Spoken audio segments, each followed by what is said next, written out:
Assalamualaikum dan salam sejahtera. Saya Syira Abang Mansur dalam Sarawak Decides.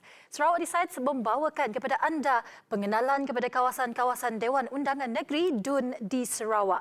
Untuk episod kali ini, kita akan berkenalan dengan DUN N15 Asajaya.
Asajaya dahulunya dikenali sebagai Nono.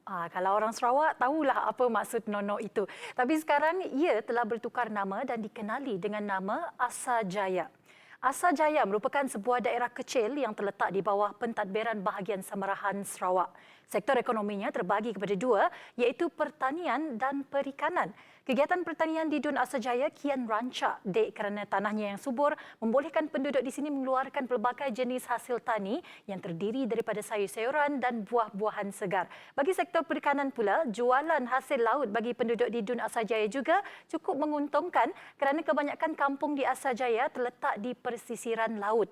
Jadi kawasan ini memang bestlah bagi penggemar ikan, terutamanya ikan-ikan yang popular di Sarawak, iaitu ikan lumek, ikan gonjeng, ikan terusan dan banyak lagi.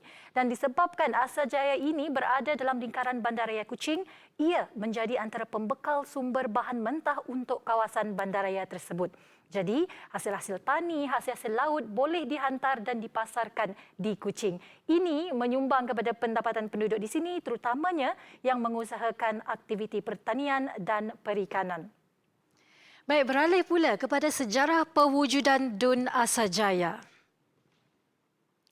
DUN ini telah bertanding untuk pertama kalinya pada tahun 1991 dan pada masa itu wakil rakyat bagi DUN Asajaya merupakan Yang di-Pertua Negeri Sarawak kita yang kini iaitu Tun Pehin Sri Haji Abdul Taib Mahmud. Dan kali terakhir ia dipertandingkan iaitu pada 2016, kerusi DUN Asajaya telah disandang oleh Datuk Sri Haji Abdul Karim Rahman Hamzah yang telah mewakili DUN ini selama 4 penggal iaitu daripada tahun 2001 lagi. Di sini pula kita kongsikan keputusan bagi dua pilihan raya yang lepas bagi DUN Asajaya. DUN Asajaya pada PRN ke-10 tahun 2011 telah dimenangi oleh Abdul Karim Rahman Hamzah mewakili Barisan Nasional BN dengan undian sebanyak 7,597 mengalahkan wakil dari Parti Keadilan Rakyat ataupun PKR iaitu Arif bin Amran. Jumlah pemilih pada PRN ke-10 bagi DUN N14 Asajaya adalah sebanyak 13,799 di mana peratusan pengundi yang keluar mengundi adalah 78.85%. Jumlah kertas undi yang ditolak pula adalah sebanyak 148 undi dan Abdul Karim menang dengan majoriti 4,489. Manakala untuk PRN ke-11 menyaksikan pertembungan di antara Abdul Karim Rahman Hamzah yang mewakili Barisan Nasional dan Abang Junaidi bin Abang Gom, wakil dari Parti Keadilan Rakyat PKR, di mana kemenangan sekali lagi berpihak kepada Abdul Karim Rahman Hamzah dengan undian sebanyak 6,163 undi. Di sini kita dapat saksikan bahawa keseluruhan jumlah pemilih adalah seramai 10,967 di mana 76.30% daripadanya telah keluar untuk mengundi. Jumlah kertas undi yang ditolak pula adalah sebanyak 107 undi dan Abdul Karim berjaya mempertahankan kerusi beliau dengan majoriti 4,078 undi.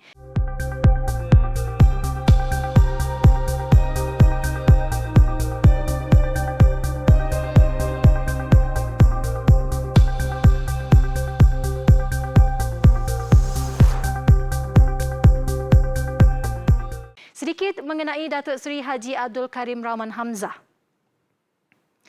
Beliau lahir pada 15 Mei 1960 dan berasal dari Kuching, Sarawak.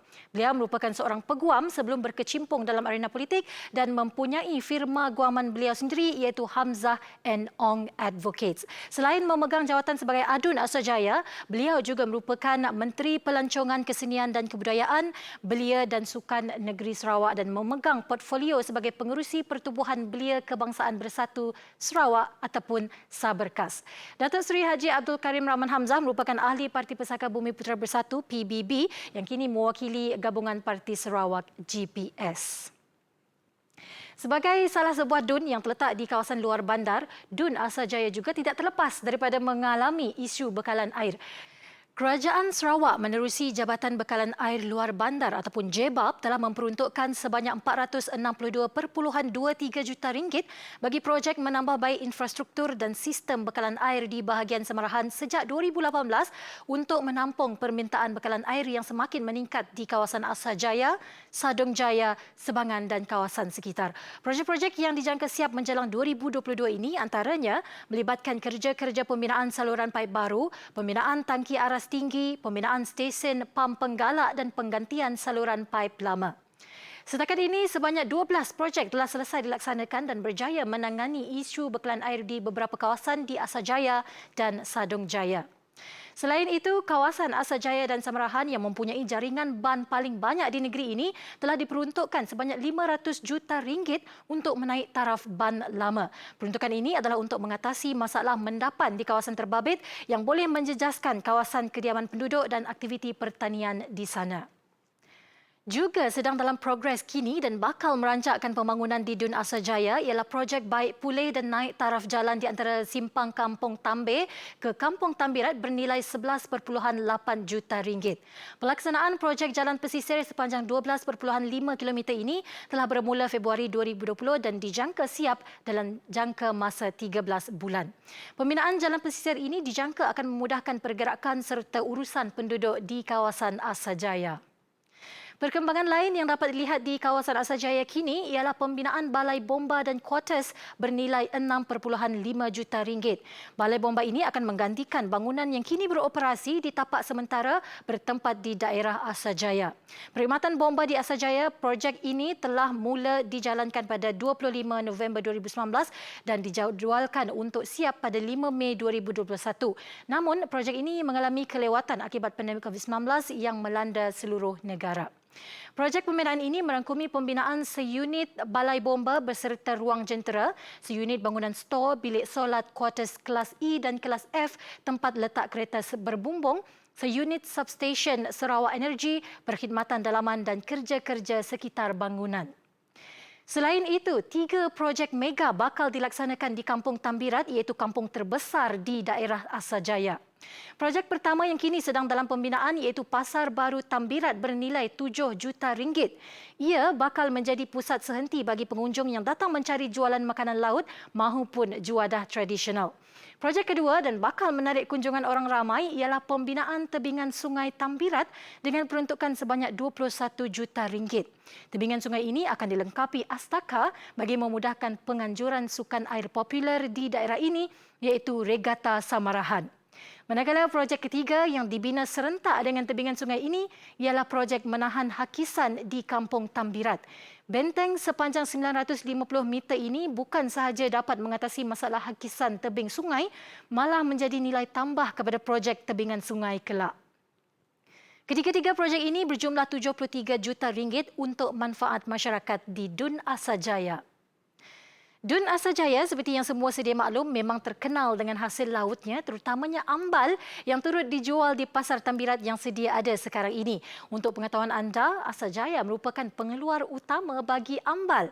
Ambal ini merupakan sejenis makanan laut eksotik di Sarawak. Dek kerana ambal yang banyak di sinilah terutamanya bila tiba musim ambal iaitu antara bulan Oktober sehingga Februari, Asajaya akan mengadakan sebuah pesta yang dinamakan Pesta Ambal. Masa inilah ramai pengunjung-pengunjung luar maupun dalam kawasan akan berkampung di Asajaya untuk turut serta dalam acara mencari ambal. Dan satu lagi tempat menarik di kawasan Dun Asajaya ini ada di Kampung Beliung. Di kampung ini ada satu tokong Cina iaitu tokong Fu Tek Kong yang terletak di tepi Sungai Samarahan. Tokong ini menempatkan tua Pek Kong iaitu Dewa Sejahtera yang banyak disembah oleh komuniti Cina seluruh negara. Jadi tokong Fu Tek Kong ini telah menarik ramai penganut ajaran Buddha dan Taoisma tak kira dari dalam dan luar negara yang datang untuk upacara sembahyang bagi mendoakan kesihatan, nasib yang baik serta mendapatkan kedamaian. Selain itu, seni bina tokongnya yang unik dan tersendiri dengan berlatar belakangkan pemandangan serba hijau juga menjadi salah satu sebab tokong ini dikunjungi ramai. Sekian saja mengenai Dun N15 Asajaya yang dapat saya kongsikan kepada semua. Terima kasih atas kesetiaan anda menonton kami. Kita jumpa lagi di episod akan datang untuk lebih banyak lagi perkongsian kawasan Dun di Sarawak. Saya Syirah Abang Mansur untuk Sarawak Decides.